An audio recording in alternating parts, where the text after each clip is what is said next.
आज कुछ स्त्रियां अपने मायके चली जाती हैं, पति बुलाता है, अच्छा गलती हो गई, डांट दिया, सॉरी आ जाओ, नहीं जाती। मां बोलती है मत जाना, दामाद जी नाक रगड़ते हुए आएंगे, तब मैं तुझे भेजूंगी।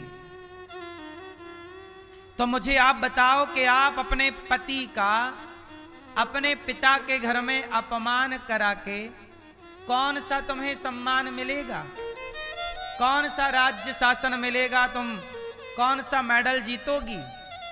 जो नारी अपने पति का अपमान करती है या पति का अपमान कराती है, ऐसी नारी घोर नरक जाती है।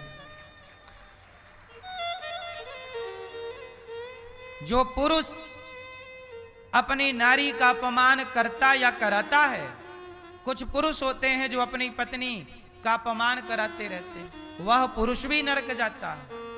इसलिए दोनों को नरक मिलता है, किसी का अपमान क्यों करना। इसलिए पत्नी को चाहिए कि तुम अपने पिता के घर अपने पति को बुला के नाक न रगड़वाओ, उसके अपमान न कराओ, तुम्हारा पति है। अच्छा बताओ, पिता और पति दोनों को तराजू में रखा जाए तो किसका पलड़ा भारी होगा स्त्री के लिए, पिता का कि पति का? किसका पलड़ा भारी है? जोर से, किसका पलड़ा? किसका? जोर से मैया, किसका पलड़ा भारी? आप बताओ, आप बताओ बेटा, किसका पलड़ा भारी? आप हैं? पति, पिता? विवाह हो गया आपका? किसका पलड़ा भारी है?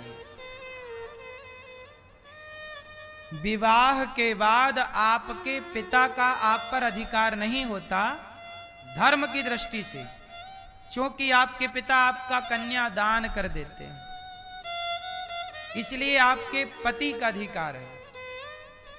अब आप पिता के नाम से नहीं जानी जाती हो, अब आप पति के नाम से जानी जाती हो। आप पिता का गोत्र लेकर नहीं चल रही हो, अब आप पति का गोत्र लेकर चल रही हो। इसलिए जिस पति का गोत्र पा गई हो, जिस पति का नाम पा गई हो, अब उस पति का सम्मान करना है, अपमान नहीं करना। उसका पलड़ा अब पिता के पलड़े से भारी है। यदि पिता का पलड़ा भारी होता तो वनवास जब राम जी गए तो सीता मैया बोल देती कि मैं पिता के घर जा रही हूं।